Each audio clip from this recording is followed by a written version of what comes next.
Hey everyone, and welcome to the Rare Liquid podcast. Today I'm going to be speaking with Ashley Wu, a fellow Wharton MBA classmate who went from being an athlete at Yale to working at UBS's TMT group in New York, and then to private equity at Thoma Bravo, which is one of the best, if not the best, software PE shops in the world. And there's not a ton known about the company and fund, and so I hope you learn a lot and enjoy this episode.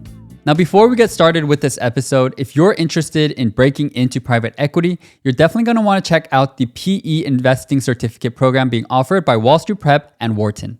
This program is sponsored by top firms like Blackstone, Carlyle, and KKR, and over 8 weeks, you can learn at your own pace through this online course that's taught by Wharton professors, Wall Street Prep's PE program director, and real PE investors including David Rubenstein, the founder of Carlyle, and Martin Brand, the head of North America PE at Blackstone, who will cover topics like the PE deal process, valuation, how to think like a private equity professional, and more. By completing the program, you also unlock access to the alumni member database, fireside chats with PE investors, and exclusive networking events with the world's top private equity recruiters. This program runs 3 times a year, and be sure to sign up by the early registration deadline to get $200 off, and also use my code RARELIQUID to get an additional $300 off, and I'll leave a link and information to all of this in the description of this episode.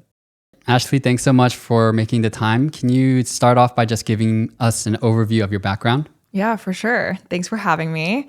I would say just to start, I think my background on paper looked super traditional in many ways, but I feel like my own personal path to where I've gotten today and how I landed in finance actually feels a little more circuitous than that. So I'm originally from Los Angeles. I grew up in a family where no one did finance, didn't even know it was an industry to consider, in very classic daughter of immigrant fashion, thought I was pre-med for a semester. But my first love was actually sports and sports analytics. I feel like I grew up in the Moneyball era. I played varsity softball in high school, and that's what I thought I wanted to do. So when I got to Yale, my first internship was actually as a video scout doing baseball scoring, baseball data for the small company that supplies data to basically every major league team. And I remember going back to school and being I love baseball. I love sports. I can't wait to work for a team one day. And at that time, I made a few phone calls to different executives within the league.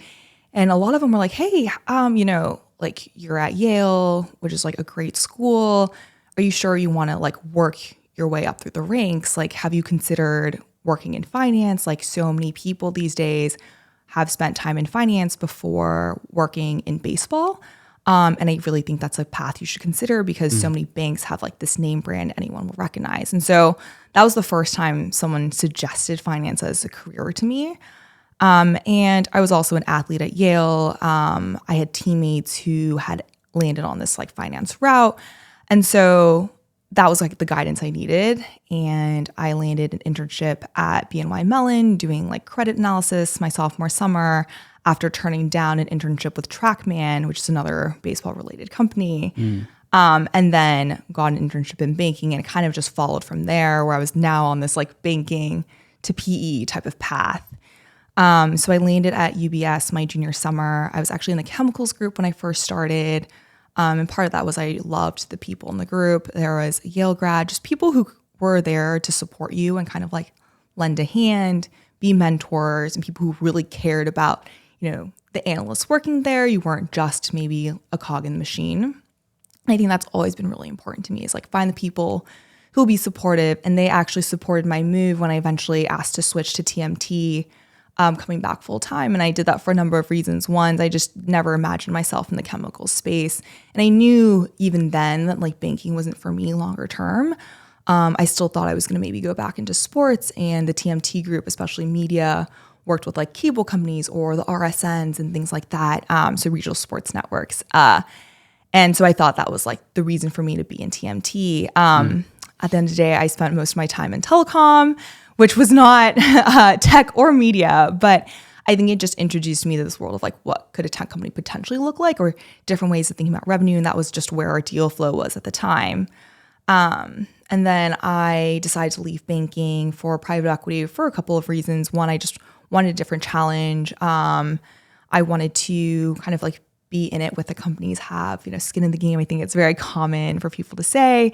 But that was something that I really felt. And then I was, I guess, going back to college, an applied math major. And so for me, just thinking through the models, I wanted to be more in that world, really thinking through the assumptions in the models as opposed to just taking what's given and like plugging to a number and having to put, your own thought behind it and your own like backing and being able to support that to more senior folks.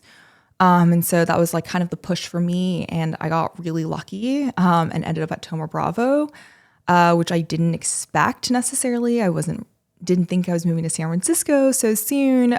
It's obviously closer to home and loved that opportunity. But again, it just came down to like the people. We clicked kind of almost immediately, meeting various people at the firm, loved their model, loved their focus on tech. And I had a couple things I knew I wanted out of my private equity experience. I realized that I love growing firms. I knew that I did not want to do distressed investing or anything like that, which is funny because I ended up working with like a distressed company within the portfolio. But like to me, I view myself as a very like, optimistic person. And so for me, I love seeing like the best in a business and like thinking through where it might go.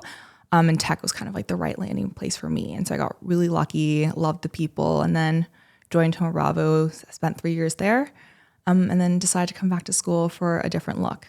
Got it. Wow. And there's so much to unpack there, and we'll definitely go through each piece. But I want to start off going back to your time at Yale. And you mentioned that people spoke to you and you realized, okay, I'm going to shift from sports and sports analytics to finance. And I think a lot of times what's most important when deciding whether or not to go into finance, people can glamorize the industry when they watch something like Wolf of Wall Street or they see compensation figures. But it's so important to actually be interested in the industry, to be able to work in an industry like banking or private equity and have success in those industries. So what is it that you found back, I don't know how many years ago, maybe like 5+ years ago at least? What was it that you found when you were at Yale? It sounds like you were maybe a freshman or sophomore when you were looking into finance, and it made you think, oh, I want to go into finance instead of sports. Like, what was it about finance that really piqued your interest? Yeah, I actually think there are a lot of similarities between what I was interested in the sports world and finance. And I think it kind of came down to like storytelling with numbers is what I called it. And that's been something that I've like really held on to maybe throughout my time as like a working professional. And the way I thought about it was like, what industry do you get to like play with numbers, use numbers to like tell a story? I was actually like a reporter for the Yale Daily News when I was in college, reporting on sports stories. And it was just so fun to think through like the various lens you could take. You can obviously take a very personal lens to how you're reporting on a story. And that's just as important as, the numbers and being data driven and having something to put on the page. And so I think sports analytics is a combination of that because you're telling a story with numbers, but also that is what banking is, right? Like when you're going to a client and pitching them a deck, what is their reason to believe you? Like you have to have some numbers in there to back it up and be able to tell a story with those numbers in addition to having the storytelling itself. But your stories and the way you talk to companies becomes more compelling when you have something to back it up, even if it's like around the market or about the business themselves. And like that's where insights can come from. And so I think like that for me was what I was drawn to as someone who like loved numbers. I did applied math, I concentrated in statistics. And I always found that really interesting. And I think that became even more true when I was in private equity because the way you make decisions is like, do the numbers foot? Do the numbers work? Like obviously you can have like this grandiose idea of what this company should be and become, but if there's no support for that, then it's just an idea and it's not something that you can even execute on. So numbers can kind of help you to execution and give you that path to execution, that lens. And I think that's kind of like what's always inspired me about story, like, sports or finance. It's like a combination of the two. And I also want to ask a little bit about when you were deciding, okay, so you looked into banking and you decide to kind of go into the industry. I honestly have not seen personally, maybe I just don't know a lot of people at Yale or who came from Yale, but I haven't seen a ton of people from Yale who go into finance, but definitely correct me if I'm wrong. And I wanted to ask about what are the kind of like resources that you were able to use? And were there a lot of people within your class that was interested in the traditional like banking, consulting, or were people like interested in those fields at Yale? Yeah, it's actually a really big employer Yeah, at Yale. I just didn't know that. Yeah. Yale's like a target school for Right, all like the consulting firms bet. and the banks and things like that. I remember when we did recruiting at UBS, Yale was like just a target school and had its own recruiting team.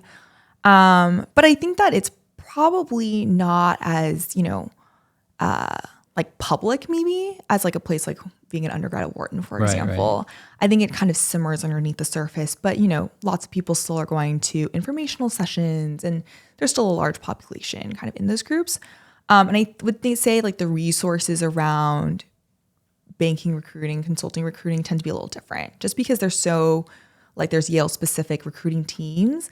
I think there's a lot more networking that goes into this process, like where you really need to follow up with the people you spoke with at these information sessions, find things to connect on. Like I talked to a lot of former athletes who then later on became investment bankers. I think that was something that was really easy for me to index on as someone, we had that shared experience at Yale. There's also like the Yale experience and talking about that. And so you're really trying to find those like common things between you and the people who are at the firms. And they do a lot of like the interviewing and recruiting for banking in particular down the line. Got it. And you mentioned networking, and I think that's something that a lot of people are always curious about. And I think it's really tough when you are starting off with recruiting because you don't really know what to do.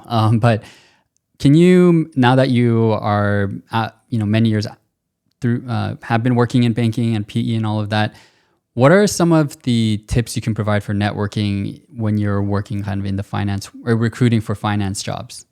Yeah, I think step one is really just to reach out. Like, don't be afraid to reach out to someone via email if you have their email, or even on LinkedIn sometimes. Like, I think for me, like I've never not responded to people who've reached out to me. I just think it's so important to pay it forward. Like your LinkedIn is going to be flooded after this interview. Right. Or like maybe my email, if you can get a hold of that, is like, I always respond to email. LinkedIn maybe less so, but I just think it's so important to pay it forward. Like I think of all the people who helped me and took phone calls and could just break down the basics for me. Like I truly like never took a finance class until I came to Wharton.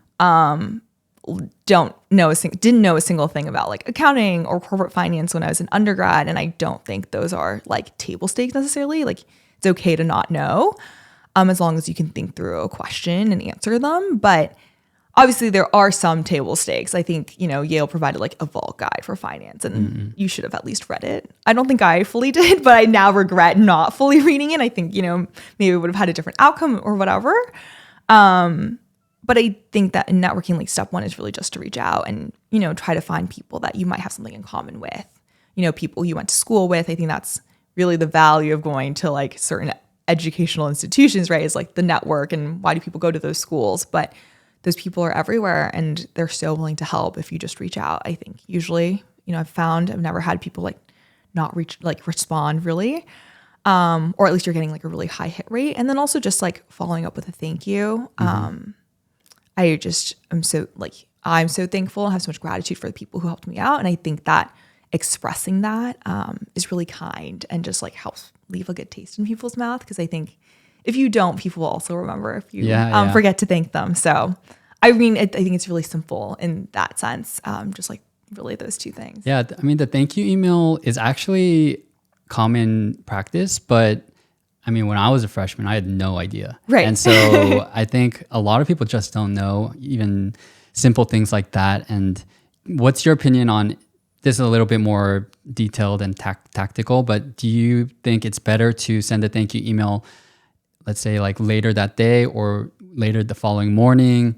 Do you do like a within 24-hour rule? Do you have anything like that? Or yeah, I mean, I get people are busy. So for me, it's always kind of been like within 24 hours. And even if you forget, as long as you send it even within a week, like I just think people will appreciate being thanked regardless of like when it comes. And what I try to do is just like pull out one or two things that, I remember from the conversation that I found really helpful, just to make it a little personal. Like I think obviously something generic is still really nice to get, but I think when you can pull out just I remembered you mentioning X, Y, and Z, that was super helpful and resonated with me. like just a little something is really nice. And they can be so short, thank you emails me like 2 sentences, 3 sentences. And I'm not saying like I make mine very long or anything. I just think it's a nice touch. Got it. And then when you were recruiting, like you mentioned that you didn't take finance courses at Yale. So then when you were recruiting for UBS or banking in general, what resources did you use? And I guess like how did you get your job you don't need to take finance courses, but I'm guessing maybe then did you just really study the guides really hard? I ask myself the same thing all the time because I really didn't study the guides all that hard. And I think I got really lucky in some ways, but I think that's where like networking really helped me out. Because I think that like being an athlete for me in this instance, like really carried me. People like knew, oh, she's someone who's gonna like work really hard. She's someone who is really committed and can do the long hours and all these things. So there were some assumptions already working in my favor that, again, I'm like very thankful for, in addition to some of like the legwork I had put in with recruiting and reaching out to certain people, having had certain conversations and following up with them and being remembered.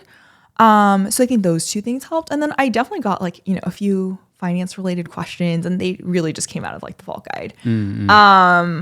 They were very basic. I think people recognize at the time, and especially if you have Yale folks recruiting Yale students, I think there's this like implicit understanding of like, you'll get like 1 or 2 technical questions, but it's not really going to get much harder than like, what is a DCF? Or like, talk me through depreciation, I think was the hardest question I got. Got it.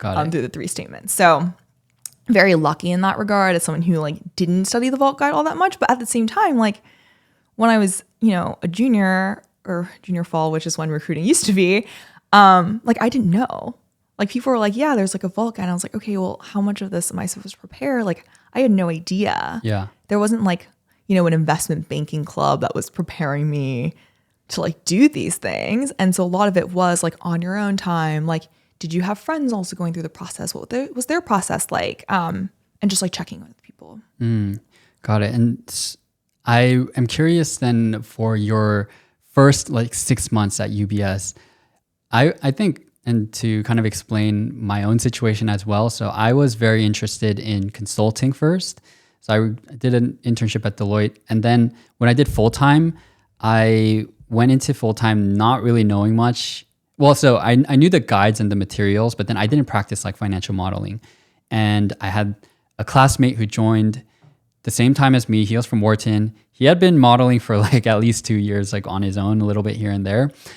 And so how were the first 6 months for you I guess you did a summer internship, which helps. Yeah. But after that, your first 6 months on the job, what was the ramp up like? Yeah, really hard. I mean, I will make a plug for like liberal arts institutions. Like I am such a fan, and I don't think banking or private equity is rocket science.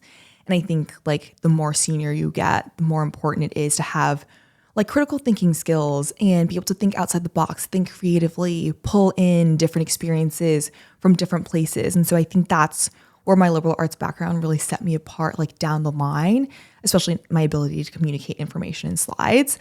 But like initially it was really, really hard. I think I took training more seriously than like anyone in my class and like got there early, stayed late, just like didn't go out that much truthfully because I didn't know accounting. I'd never taken an accounting class in my life. And I remember like you show up to training. We were in Weehawken, New Jersey, which we had to take the ferry to get there, like all this stuff. And I would just like sit there and like read the accounting work that, Training the Street had given us. And I would like do every problem and like take it really seriously because I had just no idea what was going on. But at the same time, like it set me up pretty well for success. Like I did really well in training. I like got really high marks. And I think, again, it kind of flows into that reputation that you're building for yourself. And I wasn't afraid to be a try-hard in my first job. I don't really define myself as a try-hard like in school or in other places in my life necessarily, but like for my job, that was something that was like really important to me is like I knew I wanted to be a top bucket analyst. I wanted to be paid at the top of like where people were getting paid. Yeah. And I wanted to be really good at my job and build that reputation and have like my options open to me. So I just took training really seriously. Yeah. And I think taking training super, super seriously is, I guess, not everyone does that, but I do think that going into your first like 6 to 12 months and wanting to just perform super well, a lot of analysts are kind of like that in banking. And you brought up like compensation, and I was curious actually at UBS, do you guys have, like at JPM, we had like N is needs improvement, M minus, M plus, which is like meets expectations, and then E is like exceeds expectations. And then your bonus is based on like what you get ranked at. Was UBS like kind of similar?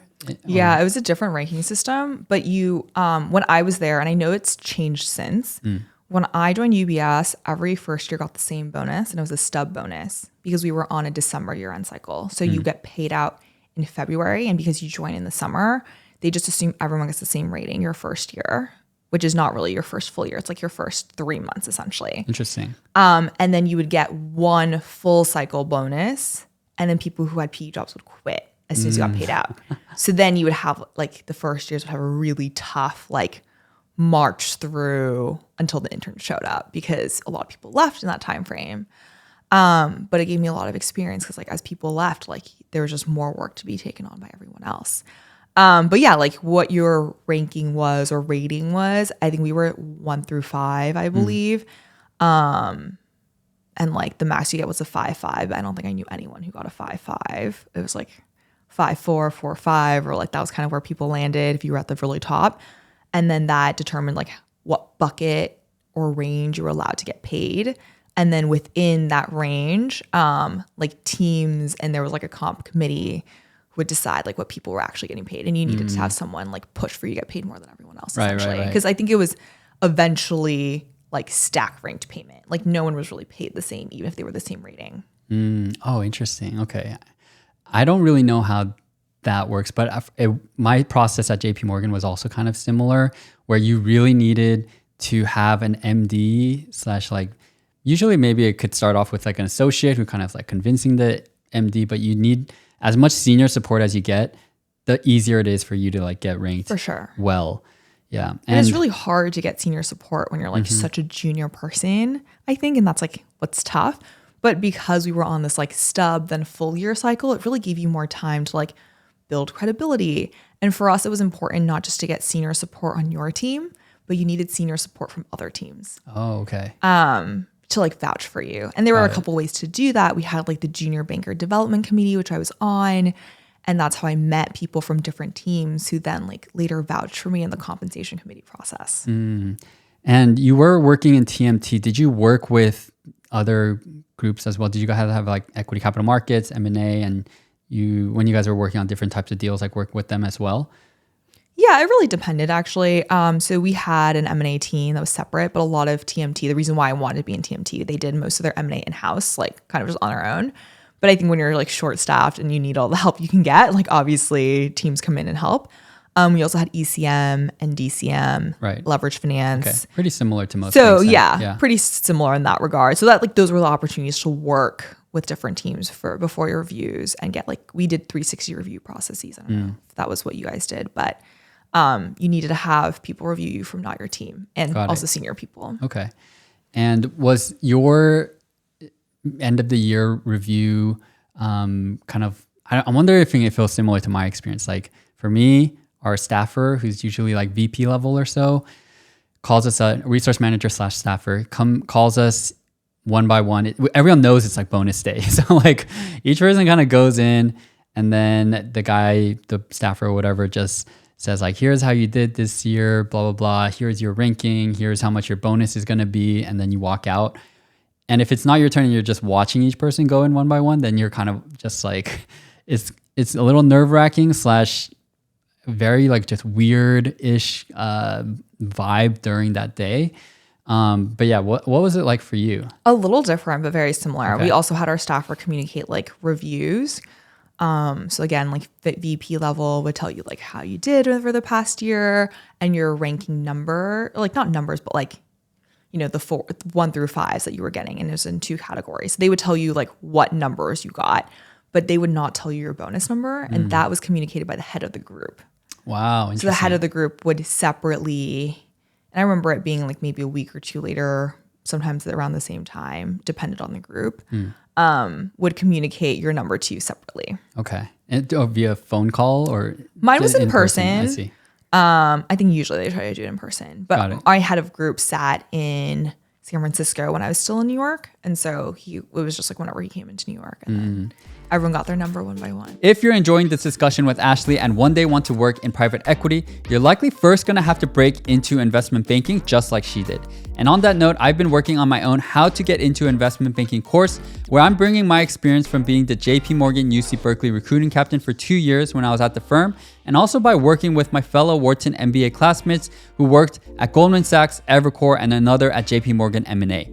And so if you're interested in learning how to build a stellar resume and cover letter, learn about how to network in the industry, and of course, all the technicals you need, we're focusing not just on the conceptual, theoretical parts of technicals that you need to learn, but also teaching you how to build high-level models and working with numbers in Excel so you can really soak in what you're learning at the same time. There's really going to be no other banking course like this. And so if you're interested, you can sign up early to get a 50% discount, which we're giving away for early bird signups. I'll leave a link to all of this down in my description in this episode. On the note of compensation, I guess, kind of on the note, I wanted to ask you about your favorite part of banking and your least favorite part. Okay.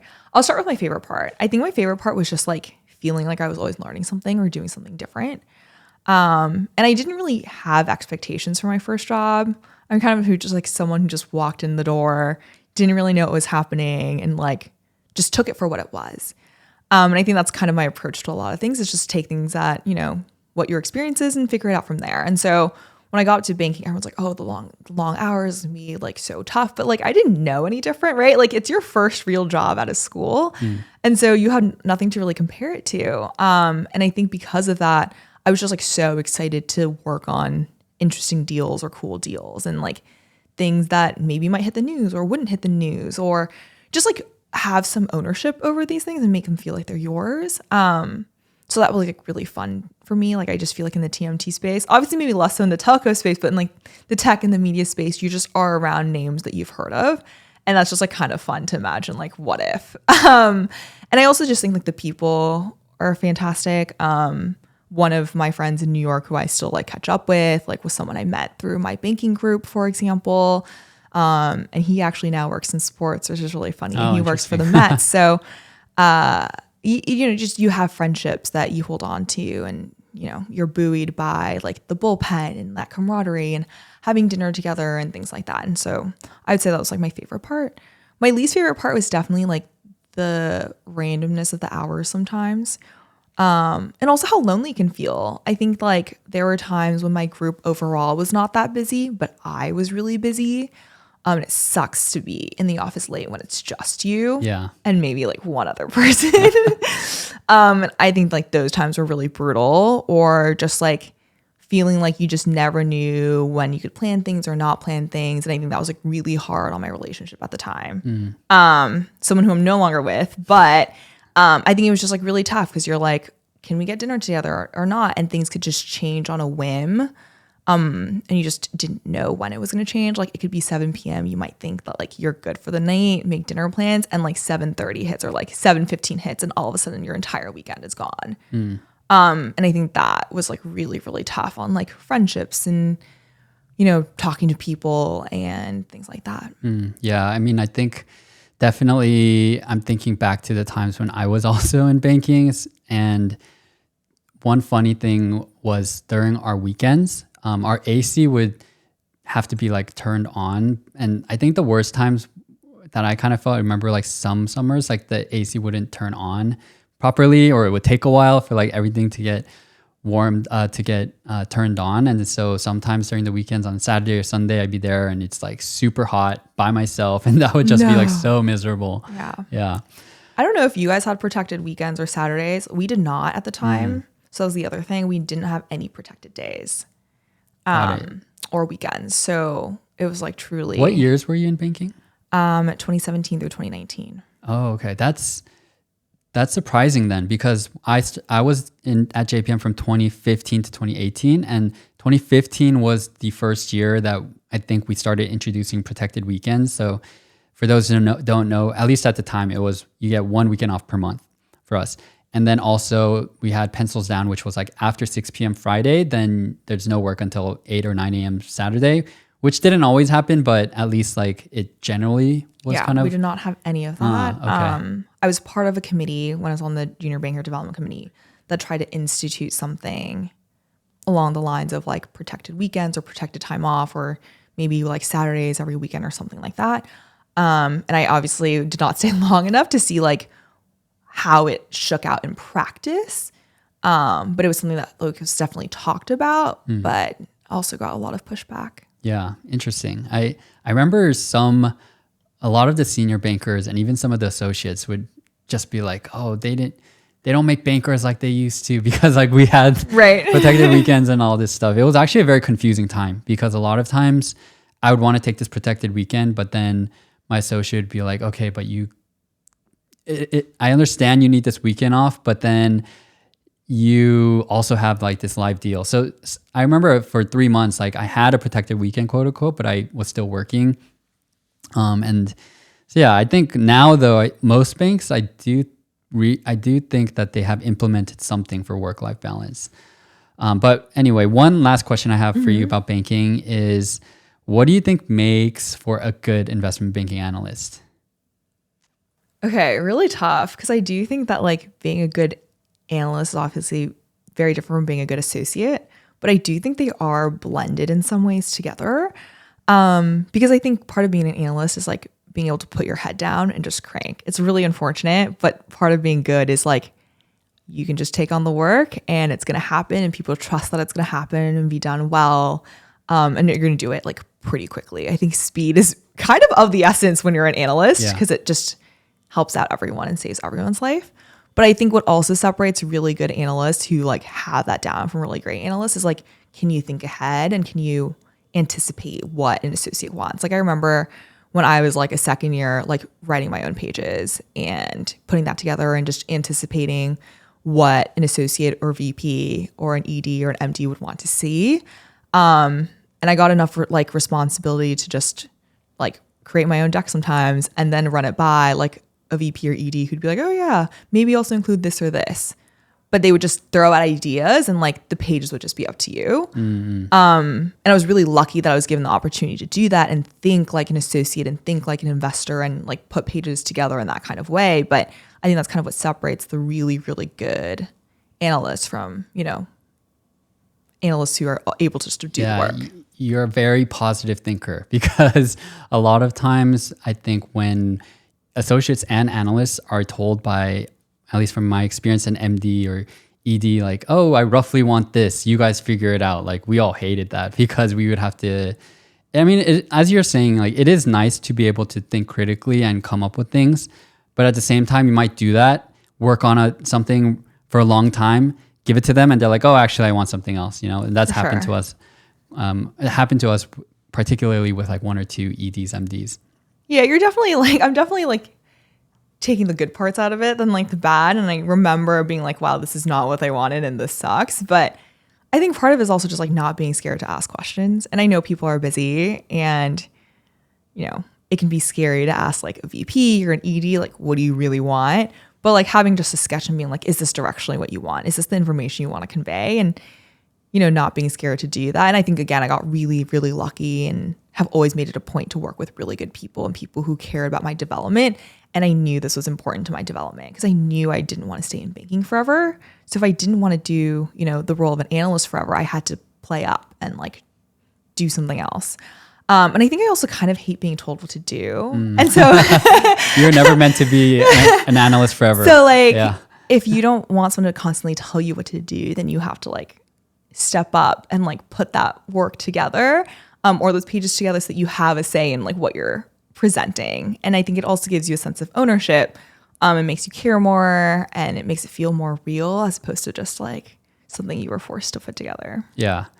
I make that comment because a lot of times I do think analysts they are you just have to be really good at getting instruction and then just executing. But so obviously you left banking. You kind of mentioned that you didn't feel like you wanted to do it forever. Was there anything in particular that made you realize this and made you feel like I want to become an investor? I know you kind of mentioned this a bit in your background, but was there any kind of specific conversation, or was it that a lot of your peers are going into PE or the buy side? What was it that made you decide to want to go into private equity? Frankly, I was like a little bored at some point. Like when you're only executing, it's like just not that fun anymore. And you think like when you look up and you realize like people are just selling like this, your job is to be a salesperson when you're in banking. And at the time I was like, I don't really view myself as a salesperson. I mean, at the end of the day, relationships are fundamental to any job, right? It's fundamental to banking. It's fundamental to private equity when you're sourcing and looking for deals and companies and things like that. But I didn't know how fundamental relationships and like selling was going to be to private equity as well. And so for me, when I looked up and I saw MDs like constantly going out to clients and just trying to sell services, I think for me, I just didn't think I wanted to do that. And it wasn't like the work-life balance at that point in time that scared me, or the commitment to finance. I knew I liked finance, or at least parts of it, enough to do private equity. Like I love looking at companies. I think companies are so interesting. I think they have personality to them, and they're so fun to look at. So I knew I liked that, and I liked modeling. But I just didn't want to be a salesperson, and I didn't want to always be putting decks together for other people. And it kind of came back to like, you don't always want to be in client services, where someone else is telling you on what timeline and you're like at someone else's whim. I just wanted a little more control, and I wanted to be on the other side. Got it. And did I catch that right where you said that you realized later also that in PE you're also doing a lot of sales? Okay, can you elaborate? Because that I don't think that's a commonly known fact, because in banking, clearly I agree, like selling a lot, but people think when you're going investing, like you're the client now and you're the customer in a sense, and you're like making investments in companies. So can you kind of elaborate on what you mean by that? For sure. I mean, relationships I think are just so paramount. I think in private equity, companies have a choice as well. Like, do they want to work with you? Do they believe your advice? Do they want your support? And often companies have a choice between, the companies at least that are in an auction process, or companies that, you're reaching out to and trying to meet. Like, they have options. Like, any company that's public, for example, can stay public. They can go with any other consortium of private equity firms. They can find capital in other ways. Like, they don't need to take your money. And so you have to sell yourself to them. You have to create a reputation for your firm and give people a reason to want to work with you. And I think we were also at Thoma Bravo, especially big believers in partnerships. We're not there to tell you, like most people who are investors have never been operators before. And obviously we had operating partners who we brought in to help work with these companies, but you still have to build expertise, and you have to make yourself a trusted advisor who has an ability to come in and provide thoughts and advice on like what you think a company should do. And if they don't want to work with you, then it doesn't matter. It's not a partnership anymore. So I think it's really important to sell like, who is Thoma Bravo and what do we bring to the table that's different from everyone else? And why should they choose to work with us when they could go with any of our competitors? So then how did Thoma Bravo sell itself? And to preface this also and provide more context to people listening, I think a lot of times people look at private equity firms, and if you look at their website or whatever, they seem like they all do the same thing, but every firm is different. And so how did Thoma Bravo sell itself? Yeah. Thoma Bravo I think Thoma Bravo has been on a bit of a rocket ship, I think, recently. When I joined Thoma Bravo in 2019, I did my recruiting in 2018 while it was still slightly smaller. I'd started raising larger funds, but Thoma Bravo is a tech-only, software-only fund, and I think that's really what it's built on. Is we only do tech, and we know tech. And there's not that many funds out there that do that. Outside of Thoma Bravo, I'd say the only real comparable is probably Vista. But even then, Thoma Bravo and Vista play in adjacent some overlapping spaces, but even a little different. Like we differentiate between application software and infrastructure software, even internally. And we have specific teams within our flagship fund that are dedicated to specific verticals. So I specifically worked on infrastructure software, excluding security and even excluding like data. So I spent my time looking at like communication software, networking software, things like that. So we built a lot of expertise in specific spaces. And I would say that's what Thoma Bravo is known for. And then the other thing I think Thoma Bravo did a really good job of is towards the end of my time at TB, we didn't really do much investing with other private equity firms. And so our premise was that if you work with us, you only have to work with us. We don't need, that was the reason why we're raising such large funds, is we could put in enough equity where there was only one active investor. And obviously there was times when we needed co-invest from other like, sovereign wealth funds and pension funds, but, there was only one like Thoma Bravo name in there who wanted to actively be a participant in the deals. And I think that was really attractive to firms where, it can be really tough board dynamics if you're navigating like Thoma Bravo versus like X, Y, and Z other companies or private equity firms. Like who do you really answer to? Like that's a really tough road to navigate. And it also gave us a lot more clarity around vision and strategy and what we wanted to pursue. And I think we could take a lot of that from our tech expertise. So then were you guys doing full buyouts? Because it kind of makes it sound like maybe you were doing minority-ish type investments as well, or was it all just buyouts? Okay. Or I was in the flagship fund, so we would do buyouts only. Majority, controlling stakes, own a business. Yeah. Got it. And I guess I just kind of like just a more detailed question, but typically like what % debt would you guys fund your deals with? All over the place. Okay. Obviously there was like a bit of like a debt boom in there. And so rates were really great and we were leveraging companies. Sometimes we could go up to 7.5 times EBITDA if it was a cash flow generating business. If it was not, we also did a lot of ARR loans and you'd probably get up to like 3 times ARR, 3.5 times ARR maybe. Yeah. So software, I guess now at this point has become a lot of companies, are cash cows. And I guess, but if you look maybe like 20 years in the past, then a lot of the funding for these companies are just through venture capital. And so when you guys were looking at these like software companies, were they, because you kind of just mentioned the cash flow and how it could kind of be all over the place, but typically for LBOs, you want to look for those really like safe companies that have been generating cash for a while and you can make some OpEx improvements, etc. I'm curious to know, given that you guys invested in tech, were there any, I'm sure, I don't know, everything seems like, I'm guessing it would have to be cash flow positive. Correct me if I'm wrong.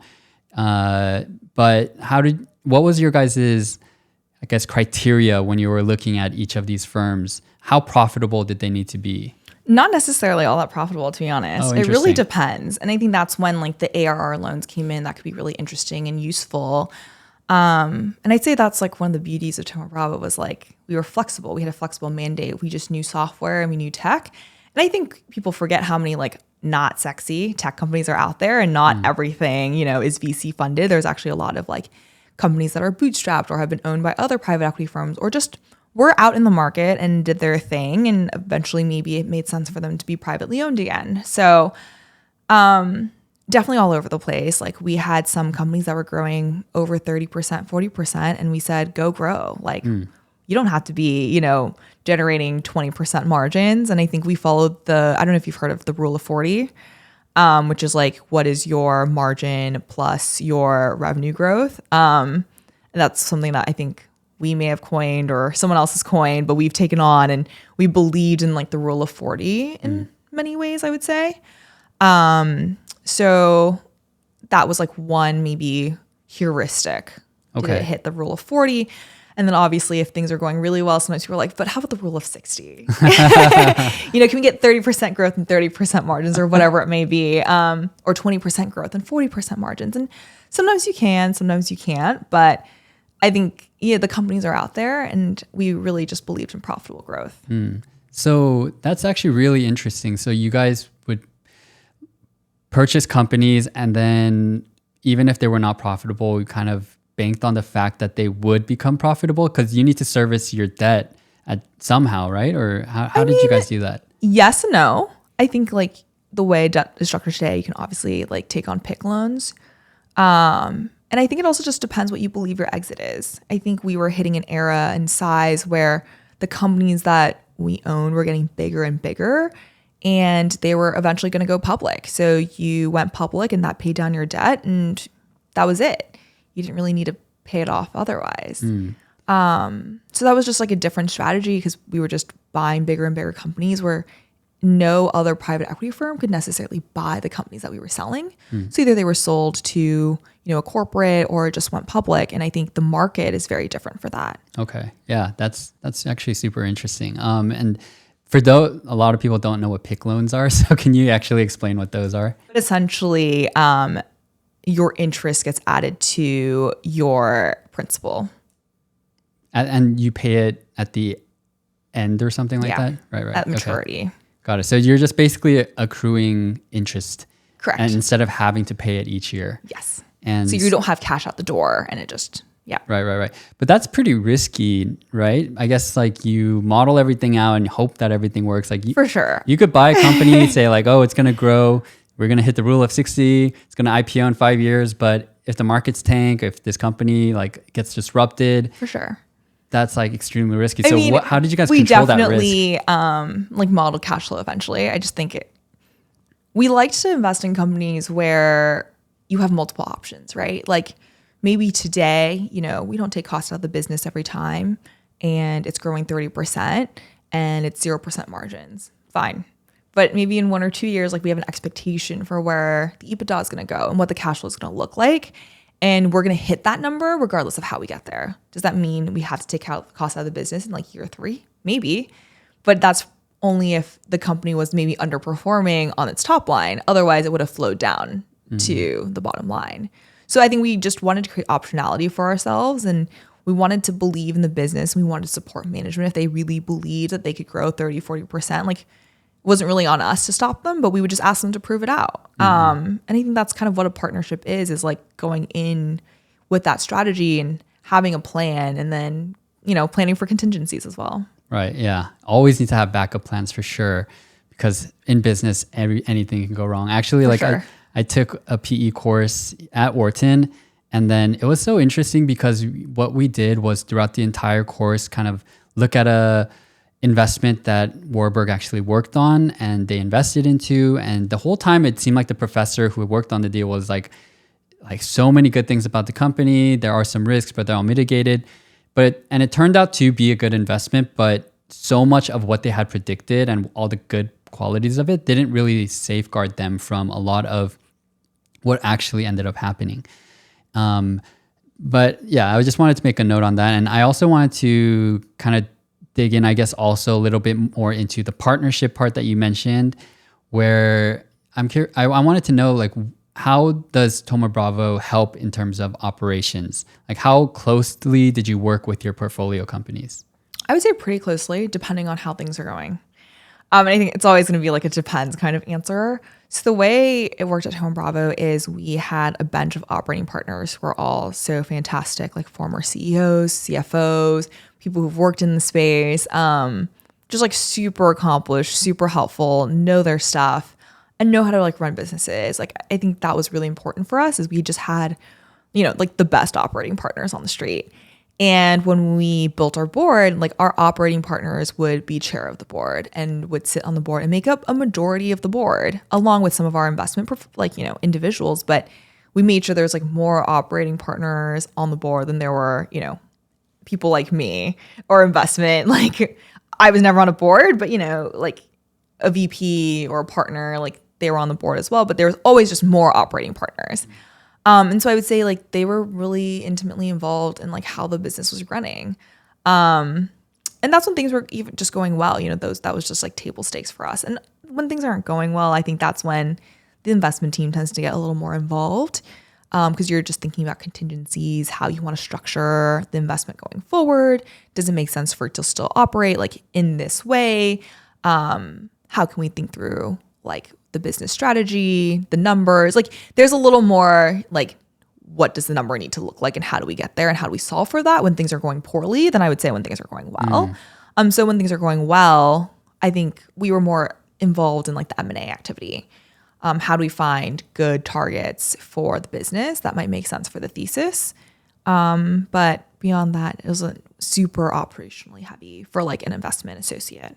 Got it. And when you guys acquire a company and you're working with the portfolio company, are you a lot of times, I don't know, like, did you find yourself and your firm, I guess, replacing a lot of management teams? Because that's kind of the reputation that a lot of times private equity firms have. But it's also not always a bad thing because sometimes the executive teams are paid out, right? And then they leave. But other times, if you feel like you guys need to replace certain members of the management team or maybe the entire team, then you guys might just have to do that. What was it like, since you were in kind of an insider at a PE shop? I think that's where like the partnership piece comes in for us is like, we just didn't like to replace management. We were there to support management and back management as opposed to like rip out management for like someone we knew and our operating partners. But our operating partners were there to like be advisors and be on the board and help them, bounce ideas off, et cetera, as opposed to become the new CEO or CFO. And I think what happens is like when people are struggling, businesses are struggling, things aren't going as well, that's when, management changes happen or you're replacing the CFO for someone else, or maybe it's the CMO for someone that we do know and have brought in the past. Like, sure, that happens. But I think we go in with the mindset that we like this business because we believe in the thesis, we believe in the market. We did a ton of market work and we believe in the management team. And we've stepped away from deals where we didn't think it was the right management team at hand because it's a lot of work to replace management teams. And it's a lot of work to find the right people to lead those businesses and gain that trust. And if the first thing you do is just rip out someone everyone's known, like that could take away so much value from that business. And so it just didn't really make sense for us to do that. Got it. Who is the one that would have to, let's say, fire a CFO or something? Who is the one that does that? Is it like a partner at the PE firm, or is it like one of the is it the board which is somewhat influenced by the operational partners? Like how does that work? I think fundamentally the decision is probably sitting with the investment team, but in conjunction with like the operating partners who've been working with that CEO potentially for the last however many months. And the operating partners will have a view as well. I'm like, this isn't working out so well. And I think we need this person to not be involved in the business anymore or whatever it may be. So it's definitely a group decision. It's not like one person has like full say or anything like that. And sometimes like the management team will also say like, this person on our management team, we need to, upgrade. Yeah. And that happens as well. Got it. And I guess like on this note, a lot of times people from the outside looking in kind of look at private equity firms and then they think, wow, these like firms, all they do is like financial engineering. They mainly just care about making money. And, but I think a lot of my friends who work in private equity do find the work, first of all, like really stimulating, really interesting. The ones who really drink the Kool-Aid think it's like a necessary part of the financial ecosystem. Like, what's your take on private equity and why it maybe even, in your opinion, should or need to exist in as an industry? Like, do you have any thoughts about that negative perception at times that people have about private equity? Like, Sure. Do you want to defend it? Do you want to acknowledge it? Like, what do you think? Yeah, I definitely think there are people who drink the Kool-Aid and believe like they're doing good for the world. I do not sit in that camp personally. I personally just found it really interesting. Like, I definitely believe in like the deal high, the adrenaline that comes from looking at a business. And, I was 24, 25, 26-ish when I was in private equity. And I was like, I have no business being in the room as like the CEO of a $15 billion company and asking him questions. Like, what am I doing? And so there is that adrenaline that just comes with that, industry. And you're so empowered in a way that feels kind of crazy. And I just loved working with extremely smart people. Like I genuinely believe like the people who work at TB are some like the smartest people I've ever met and know. And they just had such creative and thoughtful ideas, so interesting about like how they wanted to approach certain companies. And it just gives you a new lens and perspective. And I just felt like I was always learning. And, I wouldn't stand here and say or sit here and say that, PE has to be part of the ecosystem, but it's just like an interesting financial instrument that like was created and people made money off of it and continue to do it. And I think a lot of the senior folks in private equity are just really smart and would have done something similar even if it didn't exist as an industry, right? Like it would have become an industry in some way, shape, or form. I don't think it deserves necessarily the like end all be all, like this is where people need to be and it's like the best thing in the world, but I think it offers a lot for young people especially. And I think I've benefited a lot from that. And I just have like mentors and friends from the space who are like so dear to me and have been really important to me even as I move away from private equity. And as you kind of mentioned the benefits, what do you feel like if you could pick, you can pick more than one, but maybe like one professional / one personal lesson or something you feel like you really got out of private equity that you probably wouldn't have been able to otherwise? Yeah, I mean, I would like to say, I think I grew up at Thoma Bravo. That's the type of investing I was taught. And so I'm going to carry a lot of that with me going forward into my, professional life, regardless of what I end up doing. And I think I have an understanding of tech companies and tech businesses in a way that most people don't, as someone who hasn't worked in a tech company before I worked in my summer internship. But there's just an understanding of business that I gained from being in that space, thinking about businesses all the time, thinking through, revenue models. How do companies make money? How can we think about cost structure? And does it make sense for a business or not? And for a tech business as well. And you learn a vocabulary that allows you to continue to connect with investors who will be part of this business ecosystem forever, regardless of whether you like it or not in some capacity. So you will always be able to connect with them on that aspect. So I think that's like definitely one of the main benefits is, I just grew up in this space. All my professional like learnings are in this space and I'm going to carry that, Thoma Bravo experience with me wherever I go. It's so weird to be like, yeah, this is like on your resume and like, but it's really like a part of you. And so you're going to kind of hold on to that regardless. And I think personally, like it gave me a lot of appreciation for businesses and it gave me a lot of clarity around what I found interesting and not interesting. Because you can just, as you're going through a diligence process, think through like, oh, what are the parts I want to ask more questions about? Or what are the things I don't really care about? Or when you think about markets, like what really was interesting to me? Like what did I want to dig deeper on? What questions did I have? Like it just gave me more perspective. And, it took me time to take a step back to reflect on those things. But I only had a chance to reflect on those things because I did it. And what were we took a high level kind of question, right? Of like, what did you kind of take from all of this? But diving into the details of what you were doing each day, how would you describe your day to day as like a private equity associate? Yeah, I mean, all over the place. So I worked on like a super lean team. Most of the teams at TB are so lean. It was basically like me, a VP, and a partner in the day to day. That was kind of like the entirety of my team. And oftentimes it was like me and my VP like chasing things down.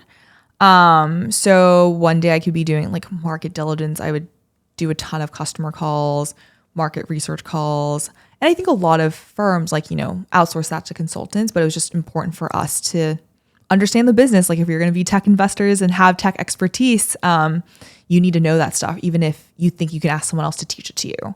So that was like really important for us. And then obviously there was like a modeling aspect to it and, making sure that the numbers work. Because if they don't work, it's just not going to happen.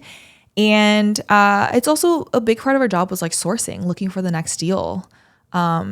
If you don't want to play in auction processes, which are never fun, I think, and that's not really, I think, where the money's made unless you're really, really creative in an auction process. It's important to go find deals and create relationships. And so we did a lot of sourcing, cold emailing, reaching out to people, finding like the next small business for, one of our portfolio companies even. And I think that was a lesson that, I really had to learn. My partner always said, you might think of yourself as like a very junior person, but like you can still add value. And this is a very tangible way for you to add value. It's like, go find the next deal.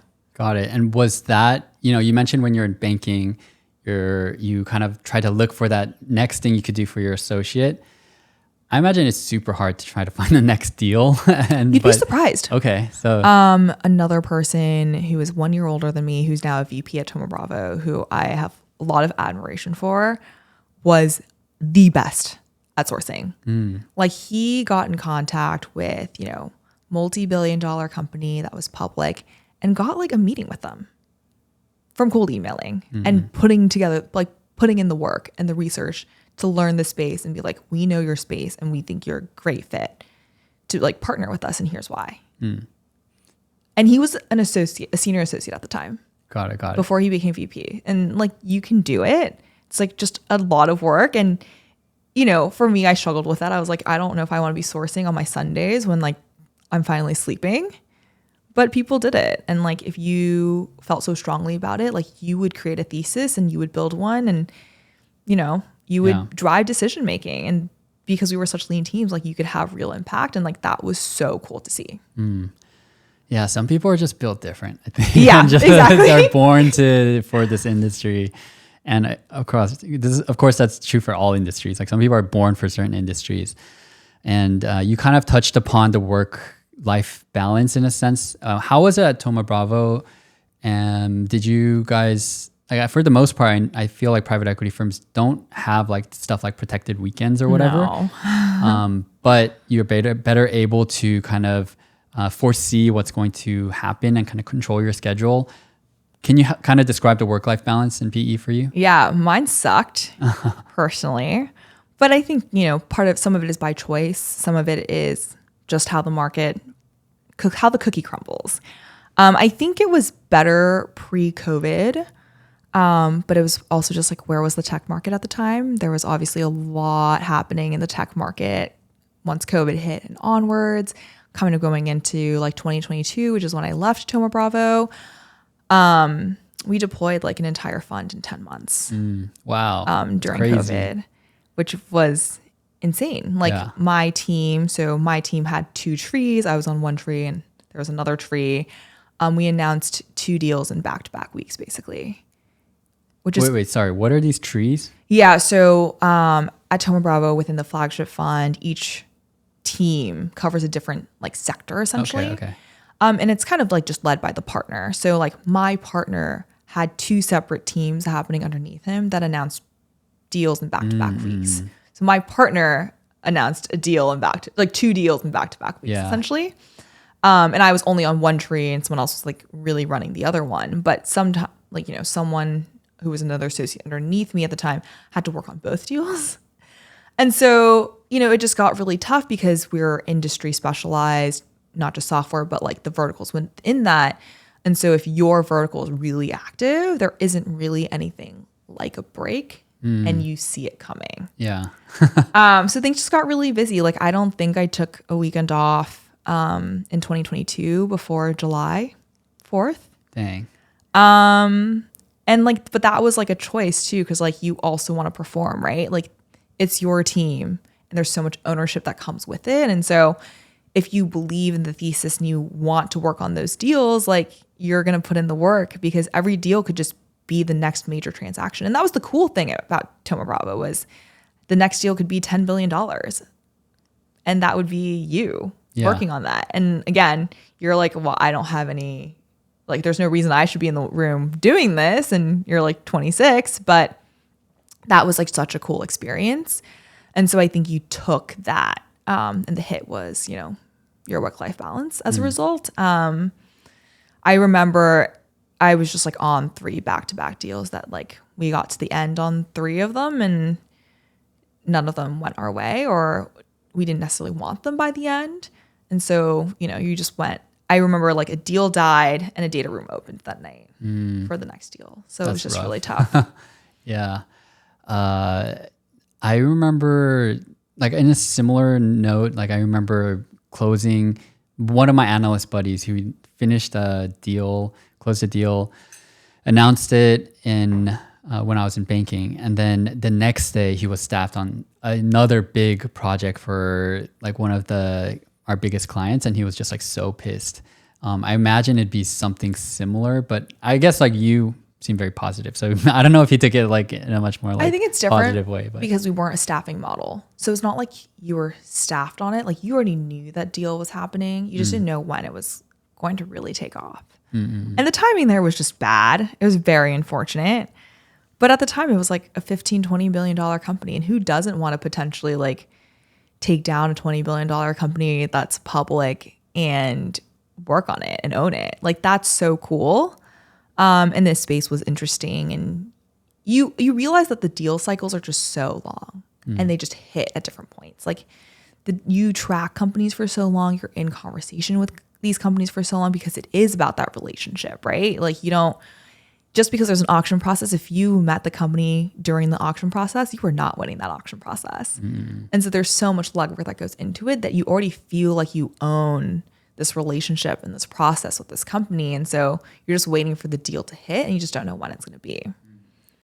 A lot of people who work in finance, whether they worked in investment banking, venture capital, or private equity, go get their MBAs in order to build up their leadership and soft skills, and also to build out their network overall. A lot of people also use the MBA to break into finance industries as well. And if you're interested in getting an MBA from a top program, be sure to check out a new course I recently launched called Liquid MBA. And let me tell you a little bit about the course.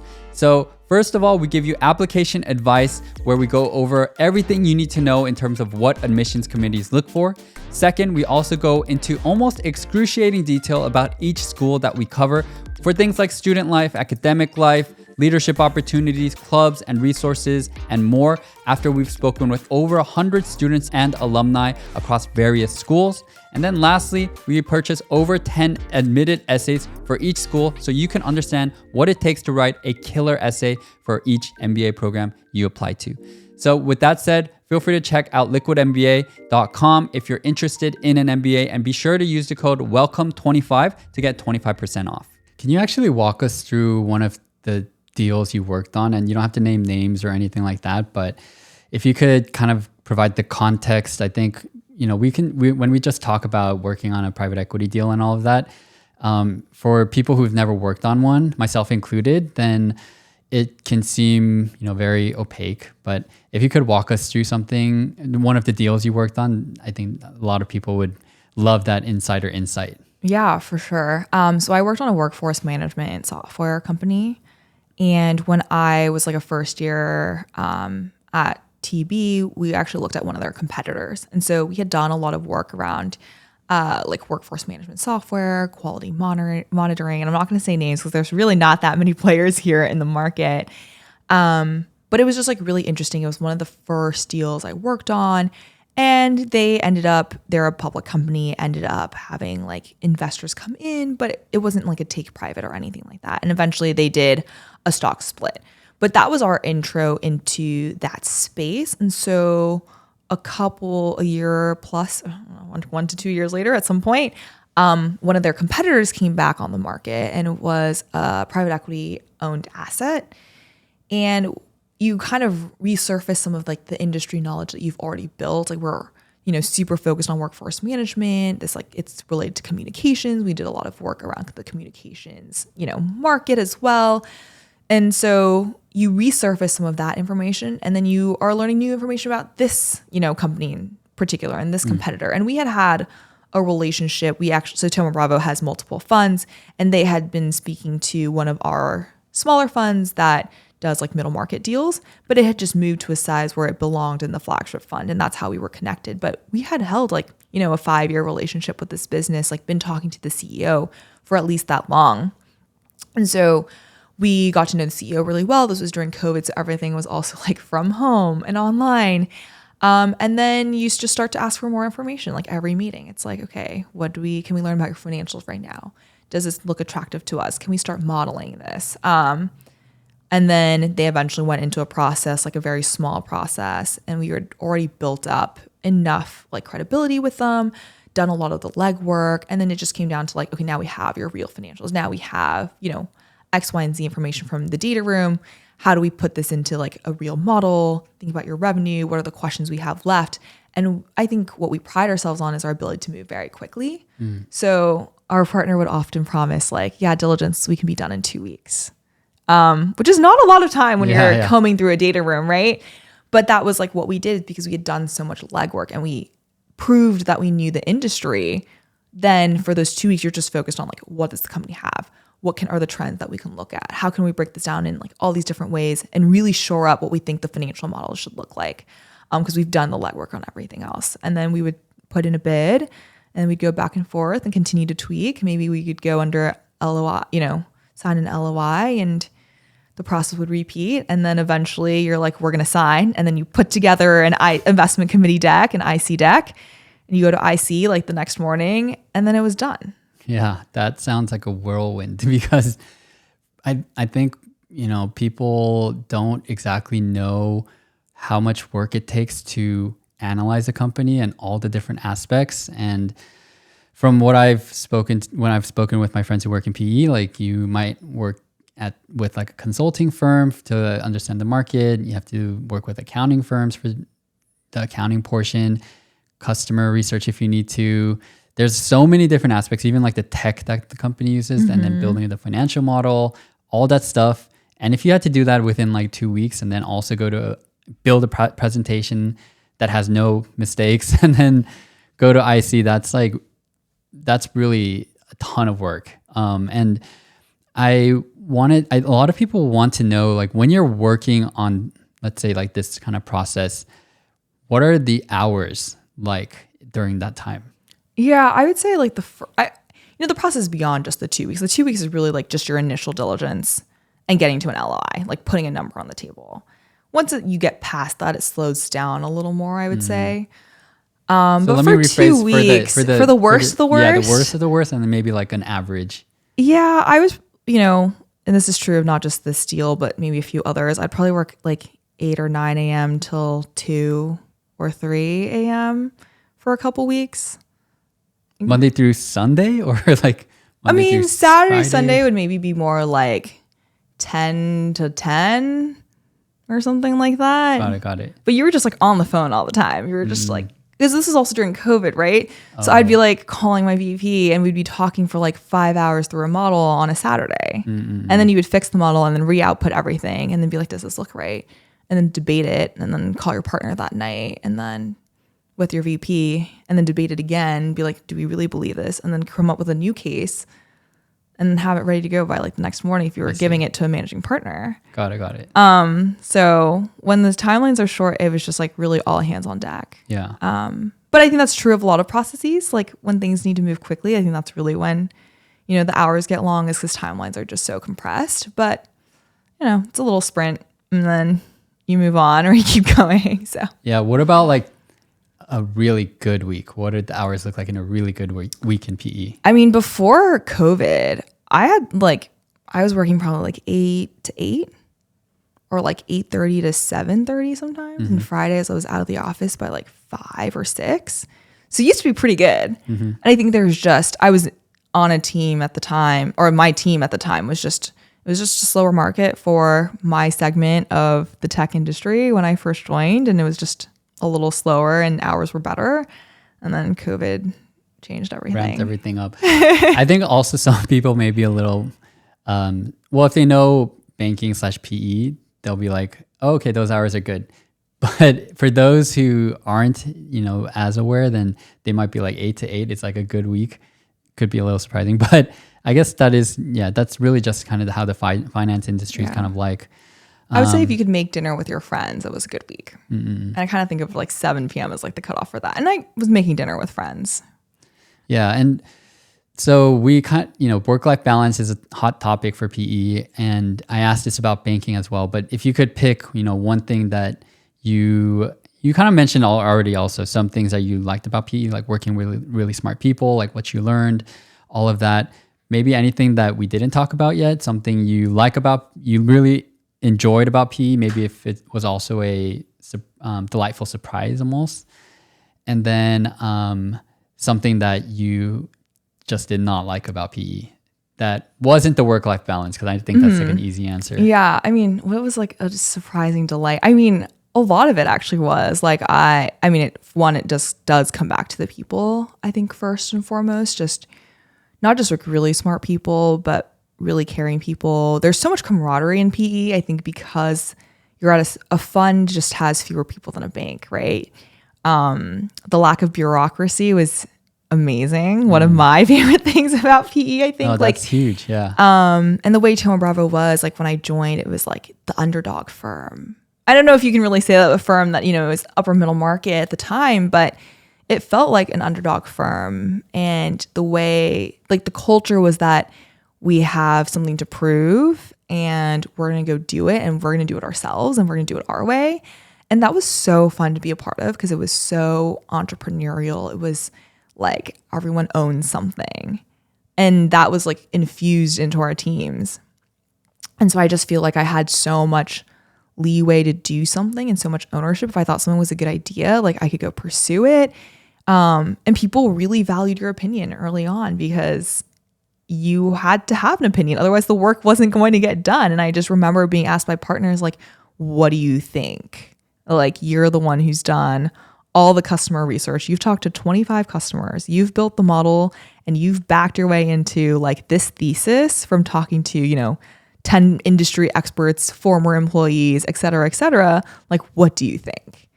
And that kind of decision-making power is so like empowering and gives you a lot of confidence. And obviously you'll make mistakes and things like that. But, just to be in that kind of environment where people really push you, like that was so cool. And I value that a lot. And then like, yeah, you build up your confidence and you're empowered to speak. And that's something I will carry with me going forward in my career. I'm not afraid to ask questions. And I think part of it is because my partner was so like willing to listen and always ask me questions and continue to like pry and like be like, well, do you have an opinion? You don't get to not have an opinion here. Because if you don't have an opinion, like where am I going to draw my expertise from? Or like sometimes you'd be like, you need to teach me what this company does. Like you've done the work. So tell me in your own words and your viewpoint, like what is this industry and what are they going to do? So that was like surprising because I think from banking where so often you're told what to do to being told like, okay, you figure out what you need to do and what's important can be really jarring. And I would say like, I think what sucked was like my first 6 months on the job were so tough or first year.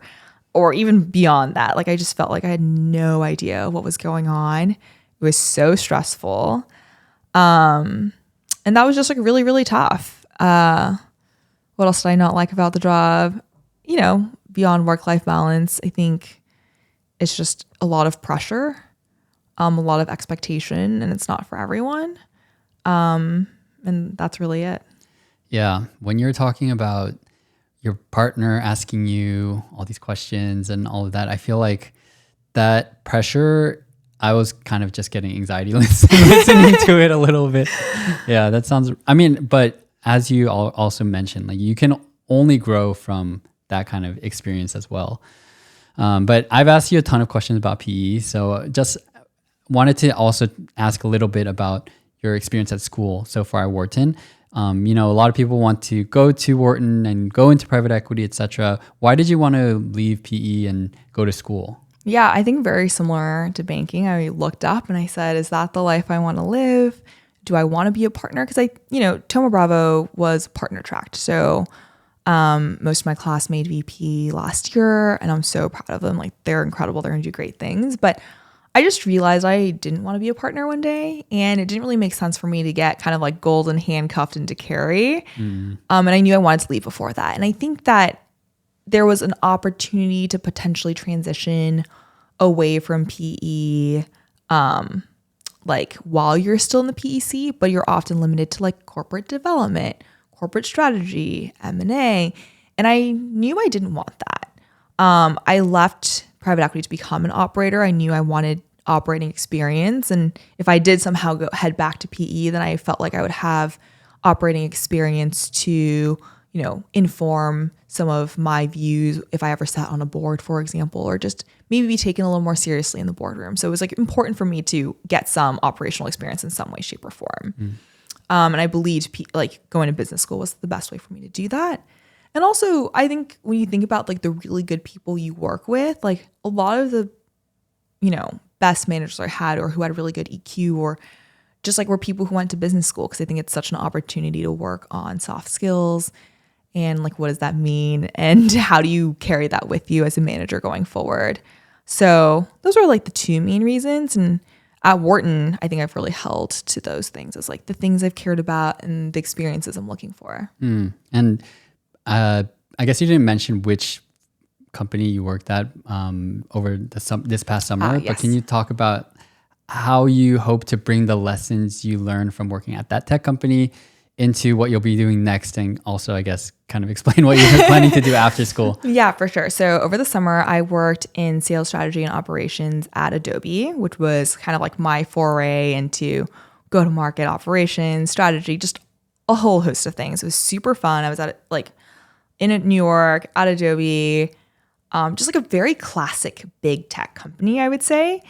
I really loved my manager. It was a great experience. I think for me, it was just not the pace of life that I was looking for. I think I was so used to something so fast paced and just moving from one thing to the next. And Adobe and just big tech generally just reminded me of the bureaucracy that came with banking probably. And I was like, ooh, I'm not sure I want that. And I also was just thinking longer term in my career. I didn't want my career to necessarily stagnate so quickly. And I believed that if I was going to ever take risk in my career, this was the time to do it. Like still relatively young, I think, don't really have like anything tying me down to anywhere to do whatever I want, like financially secure, like super lucky in that regard. And so like I was open to taking a risk, and I thought that I wanted to go earlier stage, smaller company, see if I could like really have impact, because that was what I loved about Thoma Bravo, was like being entrepreneurial and having impact and working with really great people.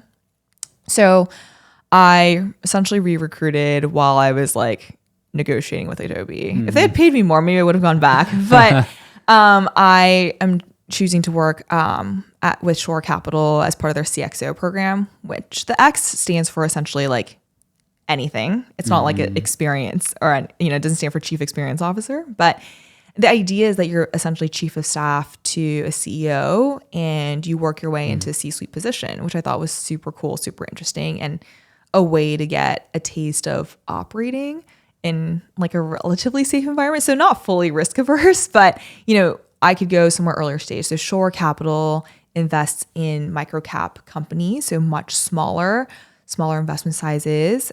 And I thought that was really interesting because there's just so much impact that can be made at that scale.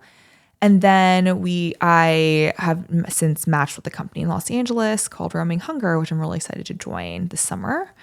And yeah, I was just excited by the opportunity to like work in operating and think through companies from like inside the lens of a company as opposed to outside looking in. So if you would think about what kind of CXO you might become, do you think you're more of like the CEO type, COO type, CFO type? What are your thoughts? I think ideally one day I'd like to be like a CEO or COO. I don't really see myself as a CFO. I would say the other thing I did not like about private equity, I don't think I have the best eye for detail. Oh, okay. Like I love high level questions. I love thinking bigger picture strategically about like what is the company's direction? How are we going to get there? And what metrics do we care about? And what do we need to know? I hated ticking and tying numbers more than anything else. Like I hated pulling comps. I hated checking comps. I hated like going into 10Ks to search for numbers. Yeah. And anyone who worked with me in PE will probably be able to attest to my hatred of comps. Like did them over Christmas one year. After the first like 2 months of working on them, no one likes comps. Right. But like I just did it all the time in PE, or just like checking my own work and ticking and tying numbers. I was not the best at that. And that's something that I personally know I need to improve on. But that's probably why I will never be a CFO, because, checking deferred revenue, probably not going to do that. Yeah, you definitely don't want to also be like, was it Lyft where they had like an extra zero or something? And then, everything. Their stock fell. Yeah. No. So not interested in that, which is kind of why I was like, don't think CFO is for me. But I just think operations and processes and all that stuff is so interesting, and thinking strategically, how do your operations tie into that? And classes at Wharton have helped inform a lot of that for me. So, yeah. Got it. Yeah, that's actually also very surprising that you feel like that may be one of the things you don't like in terms of attention to detail, because I'm sure throughout the past 5+ years, you that was like such an important part of your job. For sure. Yeah. Like I'm sure I can fake it to an extent, but if I could choose to not do that, I would prefer to not Makes be, sense. that far into it. Got it. And then I guess one last question about Wharton and your experience here so far. You mentioned there were soft skills you picked up, like kind of leadership, and those are all important aspects of the Wharton experience and MBA experience. So what is like one key takeaway lesson? It could be about leadership, or it could be like a personal skill you developed. What was like one key takeaway from your time at Wharton so far? Ooh, just one thing. I think it's just so important to be authentic and genuine. I think that's a takeaway from like any stage of life, really. But I think it holds true, especially in the Wharton context and thinking about leadership, but also like what is your career path down the line. And it's really important just to be self-aware and reflective so that you know how to be genuine and authentic to yourself.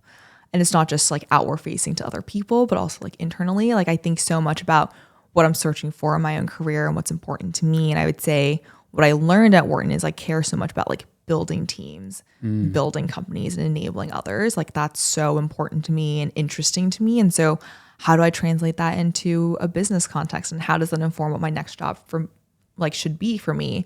And that's kind of how I landed on being like a chief of staff. Was, okay, I'm going to enable the CEO to execute on his vision, but I'm also going to be in a position to work on strategic projects that enable me to help other people achieve goals for these companies, or like hit certain targets, things like that.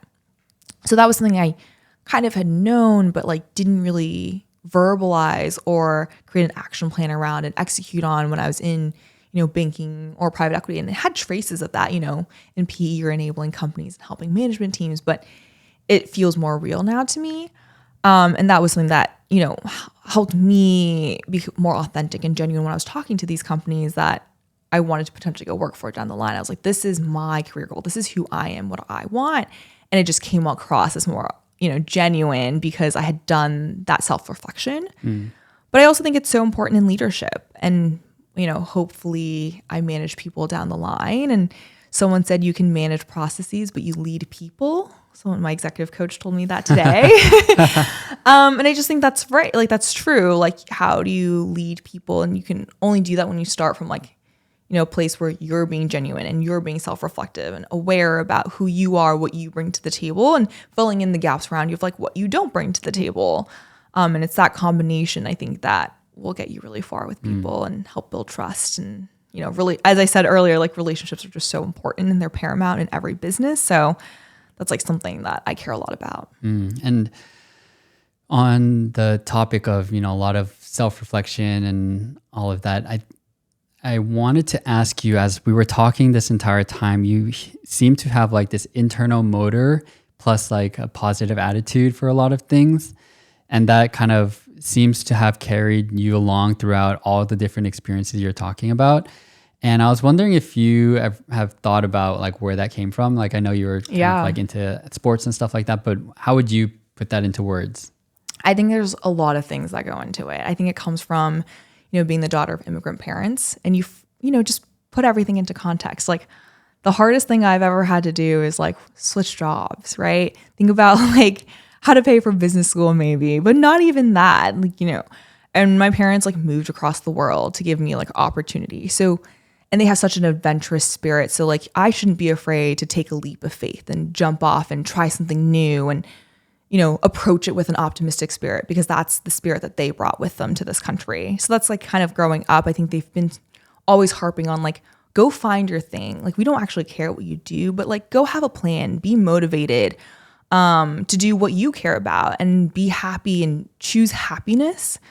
So I think, growing up, it came a lot from my parents who just have such like this joyful energy. I'm very lucky to have grown up with like such supportive, joyful, like wonderful parents who I'm like very, very close to and still live in LA actually.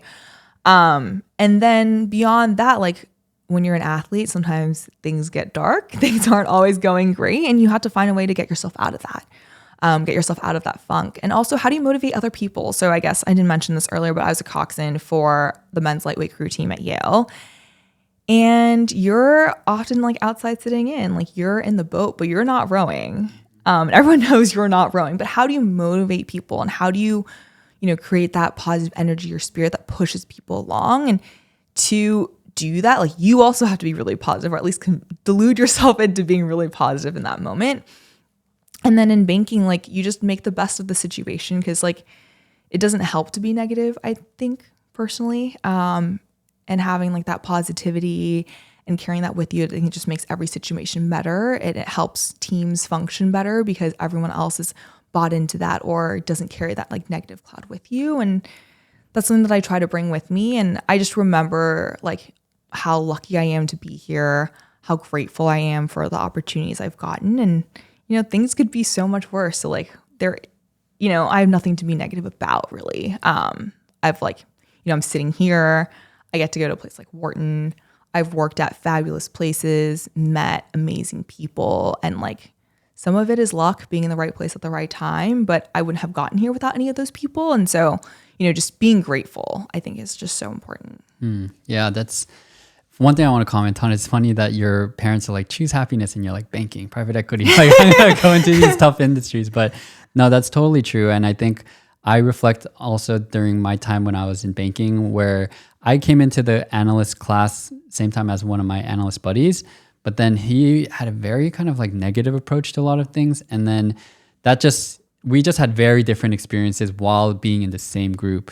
So I do think having a good attitude and being grateful for the experience that you have is super important, not just in finance, but kind of everywhere. And kind of on that note, as like a last question, if you could go back to your former self when maybe you're in high school or college, which is actually around the age maybe a lot of people watching this might be in, what kind of advice would you give that former person? And it could be personal or professional. Yeah, I think it's just like continue to cultivate relationships with people.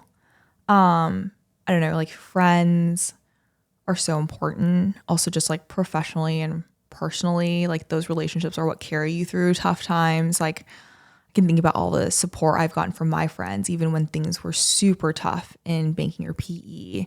And so it can be on the personal side and how important they are, but also professionally, like these people will continue to be your network. They'll support you. Like I would obviously not have gone into business school without the support of like my partner and my VP at the firm, for giving me opportunities, but also like writing your rec letters and things like that. And so just relationships are so important, and continue to cultivate them, put effort into these relationships. Like they don't spring up from nowhere. It's something that I've been told so many times, but like continue to believe in like just more and more. And I think it's never too early to start thinking about the people around you. And obviously there's like, a time and place for people to, think about yourself. And like, I think the MBA experience in many ways is like a very selfish time of my life where I've gotten to do whatever I wanted, but at the same time, like never forget about the people around you. Cause they're just so important to your life, who you are. They keep you grounded, they support you, and they also like lift you up. So I would always go back to tell myself like the people around you are so important, who you surround yourself with, and like really cultivate that, and continue to like water those relationships so they'll really grow and be, people that you can rely on potentially for the rest of your life. Well, I think that's a great way to end the conversation. So thanks so much. You shared so much great insight about banking, private equity, but also a lot of just positive vibes. And, I think a lot of great insight as to like how you were able to carry yourself and build those relationships over time. I think that's really apparent and important for everyone to really always keep in mind. So thanks again, Ashley, for your time. I'm sure a lot of people will appreciate this. Awesome. Thank you. All right. Okay, so that wraps up the episode. And I wanted to comment on two things that really struck me about Ashley. The first is that I could tell she had a really strong internal motor, but was also really positive at the same time. And I feel like that probably came a lot from being an athlete when she was at Yale, and also from just having a really grounded attitude from her parents who were immigrants. And I feel like she really was a person who had a lot of gratitude. And that kind of leads to the second thing that really struck me, which was her focus on people.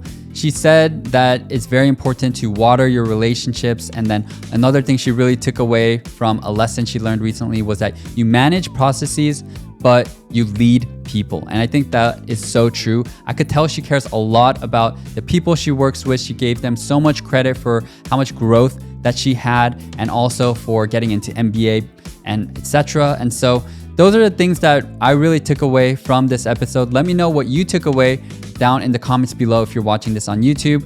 With that said, thank you guys all so much as always for watching. Hope to catch you all in the next episode. Thanks so much, guys, and peace out.